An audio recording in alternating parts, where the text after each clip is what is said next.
श्रीमद् भागवत गीता महात्म्य अध्याय 13। भगवान शिव ने कहा, हे पार्वती, कृपया श्रीमद् भगवत गीता के 13वें अध्याय की असीम महिमा सुनो, जिसे सुनकर तुम अत्यंत प्रसन्न हो जाओगी। दक्षिण दिशा में तुंगभद्रा नाम की एक बहुत बड़ी नदी थी, जिसके तट पर हरिहरपुर नाम का एक बहुत सुंदर नगर है। वहाँ हरिहर नाम से प्रसिद्ध भगवान शिव की पूजा होती है। जो मनुष्य उनके दर्शन करता है, उसे शुभ फल की प्राप्ति होती है। हरिहरपुर में हरिदीक्षित नाम का एक ब्राह्मण रहता था, जो बहुत विद्वान था और एक सरल तपस्वी जीवन जीता था। उसकी पत्नी को लोग दुराचारा कहते थे। इसका कारण उसकी निम्न श्रेणी की गतिविधियां थीं। वह हमेशा अपने पति से अपमानजनक भाषा में बात करती थी और उसने कभी उसके साथ संबंध नहीं बनाए थे। वह हमेशा अपने पति के दोस्तों के साथ बदतमीजी करती थी और अपनी कामुक इच्छाओं को पूरा करने के लिए दूसरे पुरुषों के साथ रहती थी। वह कई तरह के नशीले पदार्थों का सेवन करने की आदी थी। यह देखकर कि शहर में आबादी बढ़ती जा रही है, उसने जंगल में एक छोटी सी इमारत बनवाई जहां वह अपने प्रेमियों से मिल सकती थी। एक रात जब उसे बहुत कामातुर होकर अपनी कामवासना को शांत करने के लिए कोई प्रेमी न मिला, तो वह जंगल में अपने मिलन स्थल पर गई, यह देखने के लिए कि क्या उसका कोई प्रेमी वहां है। उस स्थान पर किसी को न पाकर और कामवासना से जलती हुई वह अपनी कामवासना को शांत करने वाले किसी व्यक्ति की आशा में जंगल में भटकने लगी। कुछ समय तक भटकने के बाद उसने देखा कि उसकी देह, इंद्रियां और मन अपनी कामवासना को शांत न कर पाने के कारण बहुत पीड़ा महसूस कर रहे हैं, तो वह हतप्रभ होकर बैठ गई और रोने लगी। उसके रोने की आवाज सुनकर एक भूखा बाघ, जो सो रहा था, जाग गया और बहुत तेजी से उस स्थान पर पहुंच गया।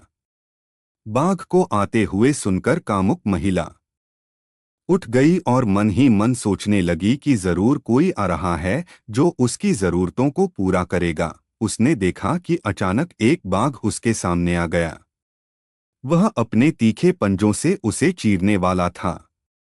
उस समय कामुक महिला ने बाघ से कहा, हे बाघ, तुम मुझे मारने के लिए यहाँ क्यों आए हो? पहले तुम्हें मुझे यह बताना होगा और फिर तुम मुझे मार सकते हो। जानवरों के उस राजा ने दुराचार को मारने से परहेज किया और हंसा। फिर उसने निम्नलिखित कहानी सुनाई। दक्षिण में मालपहा नाम की एक नदी है, जिसके किनारे मुनिपर्णा नगर है। उस स्थान पर भगवान शिव का एक प्रसिद्ध विग्रह है, जिसे पंचलिंग के नाम से जाना जाता है। उस नगर में मैंने एक ब्राह्मण परिवार में जन्म लिया था। यद्यपि मेरा जन्म इतना ऊंचा था, फिर भी मैं बहुत लोभी था और मेरी इंद्रियों पर मेरा कोई नियंत्रण नहीं था। मैं नदी के तट पर बैठकर उन लोगों के लिए यज्ञ करता था जो ऐसे कार्यों में भाग लेने के योग्य नहीं थे। मैं भौतिकवादी लोगों के घरों से भी खाता था। मैं देवता के लिए यज्ञ और पूजा करने के नाम पर आवश्यकता से अधिक धन भी इकट्ठा करता था और उसका उपयोग अपनी इंद्रिय तृप्ति के लिए करता था। मैं उन ब्राह्मणों की भी निंदा करता था जो विनियामक सिद्धांतों का सख्ती से पालन करते थे, और मैं कभी किसी को दान नहीं देता था। धीरे धीरे मैं बूढ़ा हो गया, मेरा हाथ सफेद हो गया, मेरे दांत गिर गए, मेरी आंखें कमजोर हो गईं, लेकिन फिर भी अधिक धन इकट्ठा करने और जमा करने की मेरी लालसा नहीं छूटी। एक दिन मैं गलती से कुछ ब्राह्मणों के घर भोजन मांगने चला गया, जो बहुत क्रूर और धोखेबाज थे। तभी उन्होंने मेरे पीछे कुत्तों को छोड़ दिया। उनमें से एक कुत्ते ने मेरे पैर को काट लिया और मैं गिर पड़ा और बहुत जल्दी मर गया। उसके बाद मैंने बाघ का शरीर प्राप्त किया और इस भयानक जंगल में रह रहा हूँ। सौभाग्य से मैं अपने पिछले जन्म को याद रखने में सक्षम हूँ और इस जन्म में मैं किसी भक्त, सन्यासी या पवित्र महिला पर हमला नहीं करता।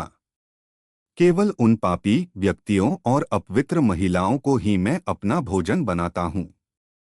चूंकि तुम सबसे अपवित्र और पापी महिला हो, इसलिए तुम निश्चित रूप से मेरा भोजन बनोगी। जब बाघ ने अपनी कथा समाप्त कर ली तो उसने उस पापिनी स्त्री को खा लिया।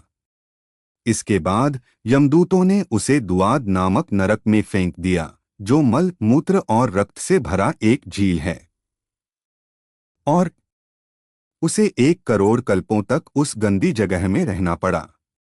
उसके बाद उसे रौरव नामक नरक में फेंक दिया गया, जहां वह 100 मनवत्रों तक रही, जिसके बाद उसने फिर से एक महिला चांडाल के रूप में पृथ्वी पर जन्म लिया।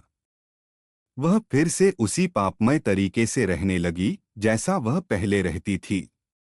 अपने पापमय कार्यों के कारण उसे कोढ़ और तपेदिक हो गया।